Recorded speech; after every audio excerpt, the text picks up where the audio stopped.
ଏହି ଭିଡ଼ିଓରେ ଆମେ ଏକ ଅବତଳ ଦର୍ପଣ ଏବଂ ଏକ ଉତ୍ତଳ ଦର୍ପଣ ନେବା ଏବଂ ଆମେ ଏକ ବସ୍ତୁ ନେବା ଏବଂ ସେହି ବସ୍ତୁଟିକୁ ଅଲଗା ଅଲଗା ସ୍ଥାନରେ ରଖି ଆମେ ଦେଖିବା ଯେ ତାହାର ପ୍ରତିବିମ୍ବ କିପରି ସୃଷ୍ଟି ହେଉଛି, କେଉଁ ସ୍ଥାନରେ ସୃଷ୍ଟି ହେଉଛି, ପ୍ରତିବିମ୍ବର ଆକାର କ'ଣ ହେଉଛି, ମାନେ ବସ୍ତୁଠାରୁ ପ୍ରତିବିମ୍ବର ଆକାର ବଡ଼ ହେଉଛି କି ଛୋଟ ହେଉଛି ଏବଂ ପ୍ରତିବିମ୍ବଟି ବାସ୍ତବ ହେଉଛି କି ଆଭାସୀ ହେଉଛି। ଚାଲନ୍ତୁ ପ୍ରଥମେ ଆମେ ଅବତଳ ଦର୍ପଣରୁ ଆରମ୍ଭ କରିବା। ଯଦି ଆମେ ପ୍ରତିବିମ୍ବ ଅଙ୍କନ କରିବାକୁ ଯାଉଛନ୍ତି ତାହେଲେ ଆମକୁ କ'ଣ କରିବାକୁ ପଡ଼ିବ? ଆମେ ବସ୍ତୁ ଉପରେ ଏକ ପଏଣ୍ଟ ନେବା। ମୁଁ ଏଠାରେ ବସ୍ତୁ ଉପରେ ଏଇ ପଏଣ୍ଟଟି ନେଲି ଏବଂ ସେଥିରୁ କ'ଣ ହେଉଥିବ, ବହୁତ ଗୁଡ଼ିଏ ଆଲୋକ ରଶ୍ମି ସବୁଆଡ଼େ ବାହାରୁଥିବ। ତେବେ ମୋତେ ସବୁ ଆଲୋକ ରଶ୍ମି ଦରକାର ନାହିଁ, ମୋତେ କିଛିଟି ଆଲୋକ ରଶ୍ମି ଦରକାର ଯେଉଁଗୁଡ଼ିକ ଆସି ଏହି ଅବତଳ ଦର୍ପଣ ଉପରେ ପଡ଼ୁଥିବେ।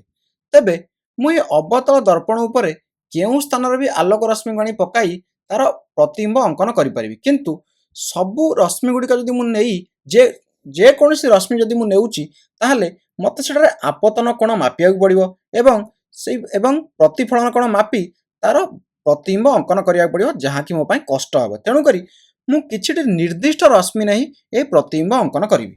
ତେବେ ସେ ନିର୍ଦ୍ଦିଷ୍ଟ ରଶ୍ମି ଗୁଡ଼ିକ କ'ଣ? ସେଥିରୁ ଗୋଟାଏ ହେଉଛି ଯେ ଯଦି ମୁଁ କୌଣସି ଆଲୋକ ରଶ୍ମି ଯାହାକି ପ୍ରମୁଖ ଅକ୍ଷକୁ ସମାନ୍ତର ଆସୁଛି ତାହେଲେ ମୁଁ ଜାଣିଛି ତାହା ଯଦି ଅବତଳ ଦର୍ପଣରେ ଆସି ପଡ଼ିବ ତାହା ଫୋକସ୍ ଦେଇ ଗତି କରିବ। ତେଣୁକରି ମୁଁ ଏକ ଆଲୋକ ରଶ୍ମି ନେଲି ଏହି ପଏଣ୍ଟରୁ ଯାହାକି ପ୍ରମୁଖ ଅକ୍ଷକୁ ସମାନ୍ତର ଆସିଛି। ତେଣୁକରି ପ୍ରତିଫଳନ ପରେ ଏହା କିପରି ଯିବ? ପ୍ରତିଫଳନ ପରେ ଏହା ଏହି ଫୋକସ୍ ଦେଇ ଗତି କରିବ।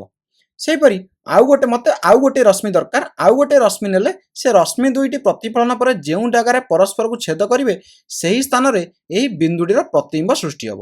ତେବେ ଆଉ ଗୋଟିଏ ରଶ୍ମି ମୁଁ କ'ଣ ନେବି? ଦେଖନ୍ତୁ, ମୁଁ ସେଣ୍ଟର ଅଫ୍ କର୍ଭେଚର ବା ବକ୍ରତା କେନ୍ଦ୍ର ଦେଇ ମଧ୍ୟ ନେଇପାରିବି, ଫୋକସ୍ ଦେଇ ମଧ୍ୟ ନେଇପାରିବି ଏବଂ ମେରୁରେ ପକାଇ ମଧ୍ୟ ନେଇପାରିବି। ତେବେ ମୁଁ ମେରୁରେ ପକାଇ ନେବାକୁ ପ୍ରିଫର କରେ। କାହିଁକିନା ଯଦି ମୁଁ ମେରୁରେ ରେଟିକୁ ଆଣି ପକାଉଛି, ଆପତିତ ରଶ୍ମିଟିକୁ ପକାଉଛି, ତାହେଲେ ଦେଖନ୍ତୁ ଏଇ ଯେଉଁ ପ୍ରମୁଖ ଅକ୍ଷଟା କ'ଣ, ଏଟା ଲମ୍ବର କାମ କରିବ। କାହିଁକି? ଏହା କେନ୍ଦ୍ର ଦେଇ ଯାଉଛି, ବକ୍ରତା କେନ୍ଦ୍ର ଯାଉଛି। ତେଣୁକରି ବର୍ତ୍ତମାନ ଏଇ ଯେଉଁ କୋଣଟି ହୋଇଗଲା, ଏଇ ଆପତିତ ରଶ୍ମି ଏବଂ ପ୍ରମୁଖ ଅକ୍ଷ ମଧ୍ୟରେ ଯେଉଁ କୋଣ ହୋଇଗଲା ତାହା ମୋର ହୋଇଗଲା ଆପତନ କୋଣ। ତେଣୁକରି ବର୍ତ୍ତମାନ ମୁଁ କ'ଣ ଜାଣିଛି? ମୁଁ ଜାଣିଛି ଆପତନ କୋଣ ଇଜ୍ ଇକ୍ୱାଲ୍ ଟୁ ପ୍ରତିଫଳନ କୋଣ। ତେଣୁକରି ବର୍ତ୍ତମାନ ମୋର ପ୍ରତିଫଳିତ ରଶ୍ମିଟି କିଛି ଏହିପରି ଭାବରେ ଯିବ। ଏବଂ ଦେଖନ୍ତୁ, ଏଇ ଯେଉଁ ପ୍ରତିଫଳିତ ରଶ୍ମି ଦୁଇଟି ତାହା ଏହି ପଏଣ୍ଟରେ, ଏହି ବିନ୍ଦୁରେ ପରସ୍ପରକୁ ଛେଦ କରୁଛନ୍ତି। ତେଣୁକରି ଏଇ ଯେଉଁ ବସ୍ତୁଟିରେ ଆମେ ଯେଉଁ ଏଇ ବିନ୍ଦୁଟି ନେଇଥିଲେ ତାର ଏକ ପ୍ରତିବିମ୍ବ ଏହି ସ୍ଥାନରେ ସୃଷ୍ଟି ହେବ।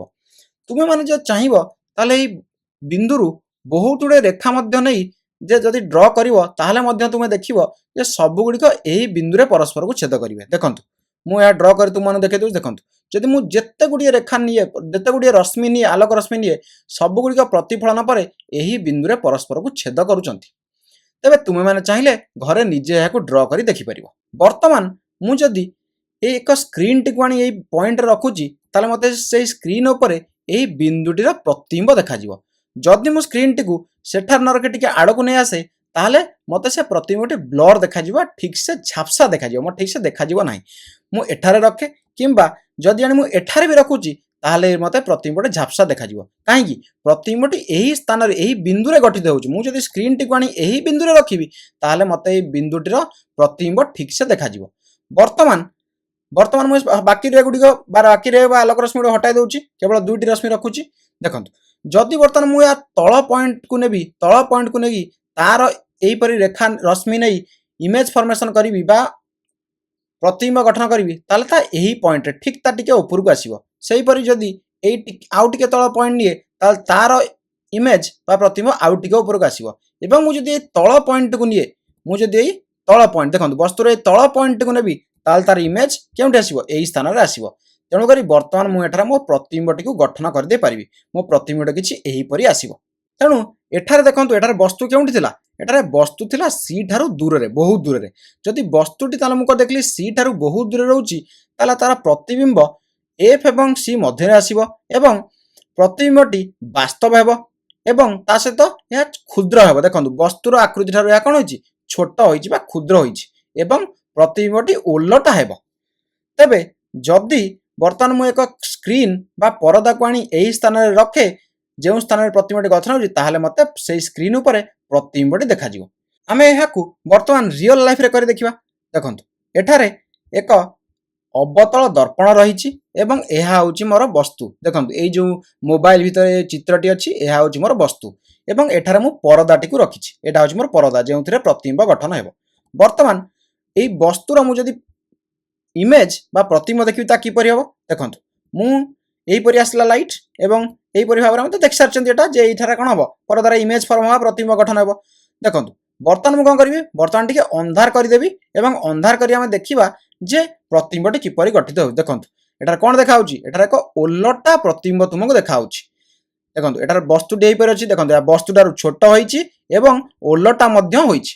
ତେଣୁକରି ଆମେ ଯଦି ବସ୍ତୁଟିକୁ ସି ଠାରୁ ଦୂରରେ ରଖୁଛନ୍ତି ତାହେଲେ ତାର ପ୍ରତିବିମ୍ବ ସି ଏବଂ ଏଫ୍ ମଝିରେ ହେବ ଏବଂ ତାହା ବାସ୍ତବ ହେବ ଏବଂ କ୍ଷୁଦ୍ର ହେବ ଏବଂ ଓଲଟା ହେବ। ତେବେ ତୁମେ ଯଦି ଏଠାରେ এইটিরে বড় আখি রখিব কিংবা তুমি যদি এখানে ঠিয়া হয়ে দেখিব এবং যেপরিকি আলোক রশ্মি গুড়িক আসি প্রতিফলিত আলোক রশ্মিগুলো তুম আখিরে পড়ব তাহলে তোমাকে এই যে প্রতিবিম্বটি তোমাকে দেখাଯିব। মানে দেখ মু এখানে কম কলি এটার মো আখি আনি দেখুছি এটা দেখুন মতো প্রতিবিম্বটি কিপরি দেখাচ্ছে। দেখুন মু এটা দেখুছি মো প্রতিবিম্বটি মতো কিপরি দেখাচ্ছে ওলটা দেখাচ্ছে এটার বাস্তব হচ্ছে ওলটা হচ্ছে এবং ক্ষুদ্র হচ্ছে। তেবে বর্তমান যদি মু বস্তুটিকে आउ टिके पाखकु नहीं आसे माने एबे भी सी ठारू आड़क अच्छी डाणक अच्छी किंतु मु जेते बहुत दूर था एबे टिके पाखकु नहीं आसली ताहाले मोर प्रतिबिंबटी किपरि हबो देखिबा। देखंतु वर्तमान नेबा वर्तमान देखंतु ए आपतन कोण एठी कोण हबो टिके बढ़ी जीवो आपतन कोण एठार बढ़ी जीवो सेही परि वर्तमान प्रतिफलन कोण मध्य कोण होई जीवो बढ़ी गला। तेणु कि वर्तमान मोर प्रतिबिंबटी केउटिके आसीबो वर्तमान प्रतिबिंबटी एठिके आसीगला। देखंतु पूर्व केस रे मोर प्रतिबिंब जेतिकी बड़ थिला वर्तमान प्रतिबिंबटी ताठारु टिके बड़ हो जाइछि किंतु एबे भी ताहा वस्तु ठारु क्षुद्र ही अछि एवं ओलटा अछि।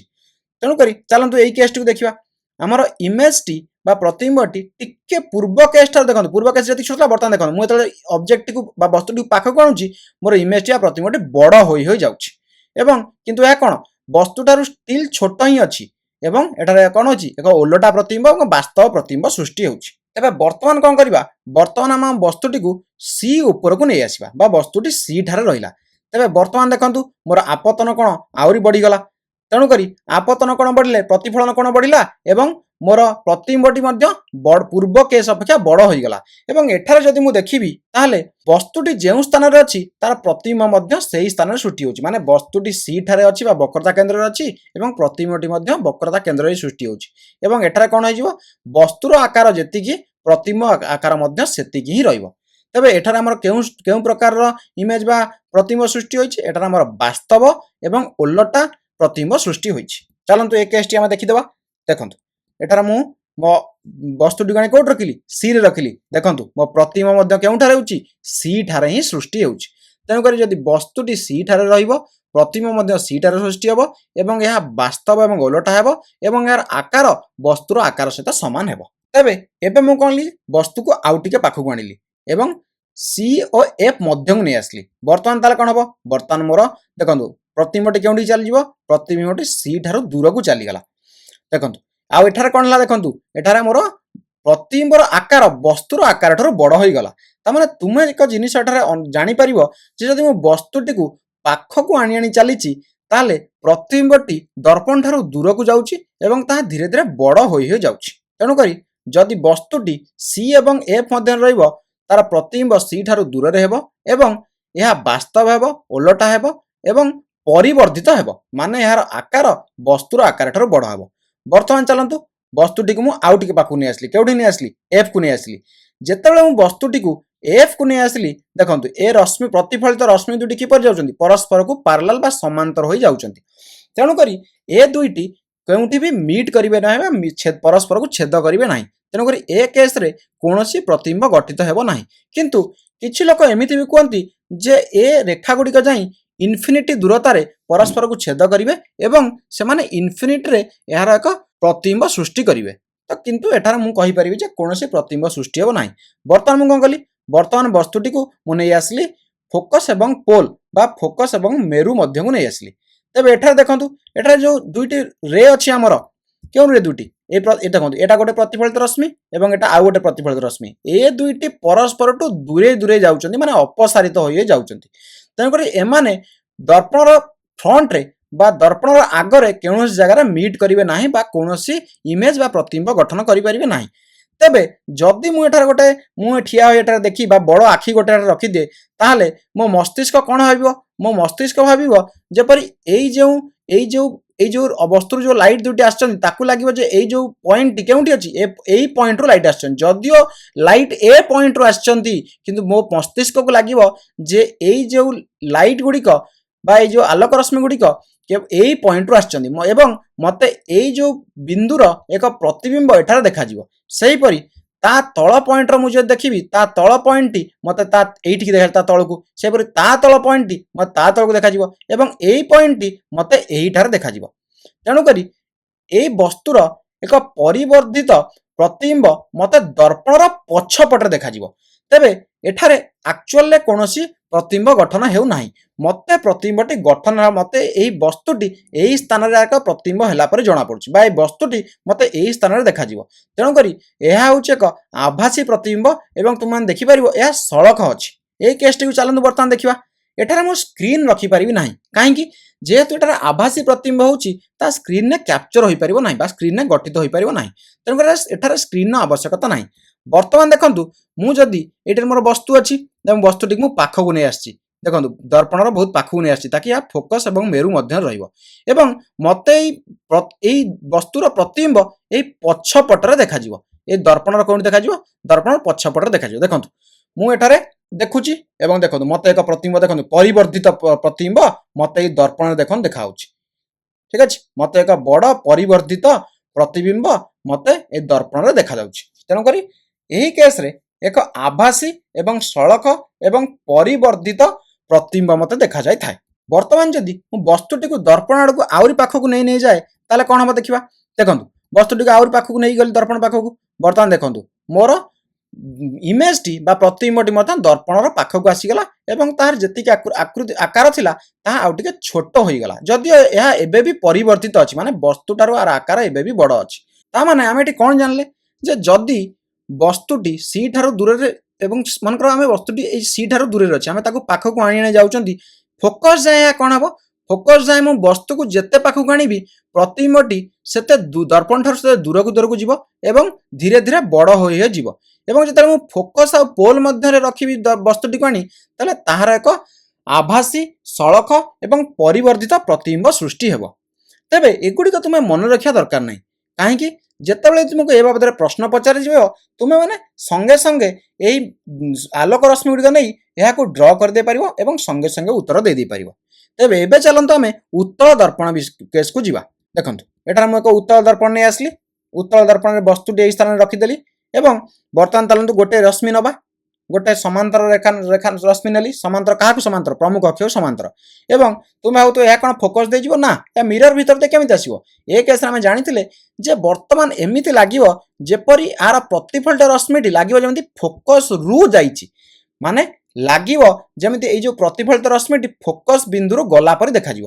ତାହା କିଛି ଏହିପରି ଭାବରେ ଦେଖାଯିବ। ଏହାର ପ୍ରତିଫଳିତ ରଶ୍ମିଟି କିଛି ଏହିପରି ଭାବରେ ମଧ୍ୟ ଦେଖାଯିବ। ତେବେ ଚାଲନ୍ତୁ ଆଉ ଗୋଟେ ରଶ୍ମି ନେବା।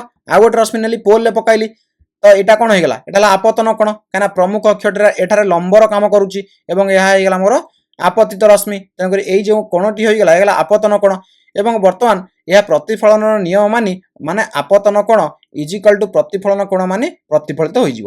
ତେବେ ଏଠାରେ ଦୁଇଟି ପ୍ରତିଫଳିତ ରଶ୍ମିକୁ ଦେଖନ୍ତୁ। ଏହା ଏକ ପ୍ରତିଫଳିତ ରଶ୍ମି ଏବଂ ଏହା ଏକ ପ୍ରତିଫଳିତ ରଶ୍ମି। ଦୁଇଟି ଯାକ ପରସ୍ପରଠୁ ଦୂରେଇ ଯାଉଛନ୍ତି। ତେଣୁକରି ଏମାନେ କେବେ ବି ବାସ୍ତବ ପ୍ରତିବିମ୍ବ ଗଠନ କରିପାରିବେ ନାହିଁ।